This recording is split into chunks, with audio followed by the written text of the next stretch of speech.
ढेर सारा प्यार हमारे छोट भाई मान सिंह बाबू, ढेर सारा प्यार को दिल से बहुत बहुत आभार। बहुत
प्यार हमन के आदरणीय हमन के एक कार्यक्रम के आयोजन करता आदरणीय श्री गुलाब चंद राम जी कमिश्नर साहब जी, आपके तरफ से हजारों हजारों लाखों रुपए का पुरस्कार हमारे छोटे भाई राहुल बाबू आपके तरफ से मेरे शिष्य हैं, आपके तरफ से भी बहुत बहुत ढेर सारा पुरस्कार को आभार। हमारा बाराबंकी की धरती से चल के आए हमारे शिष्य,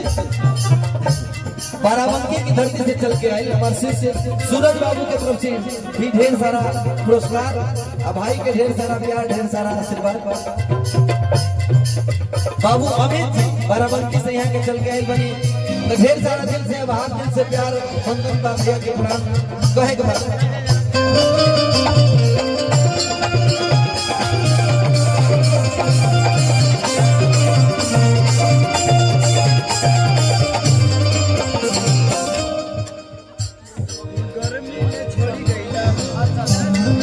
परम आदमी हथनी की धरती से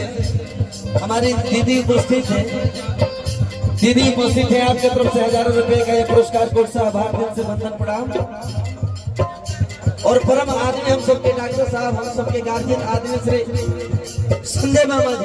मामा जी के तरफ से हजारों हजारों लाखों रुपए का आशीर्वाद पुरस्कार कोट से वंदन प्रणाम करता नहीं। और हमारे राहुल बाबू के ससुर जी हैं आदरणीय पिताजी श्री गुलचंद राम जी, आपके तरफ से हजारों लाखों रुपए का आशीर्वाद उसका आभार कि बहुत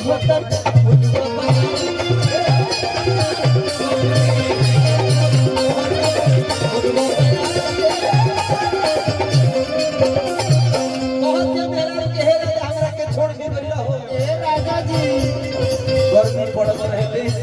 पसीना टप टप चुवत रहे, हमरा के छोड़ के बोला हमर कोई खबर ना लिया एरे दिल तो अली गर्मी में छोड़ी कोई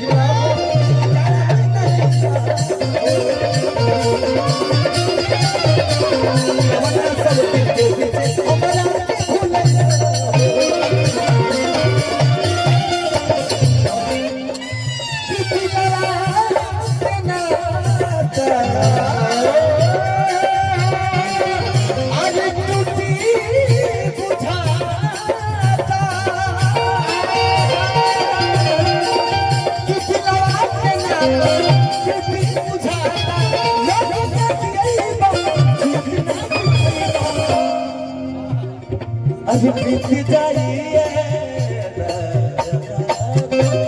अरे बीत जाइए सगरी बहार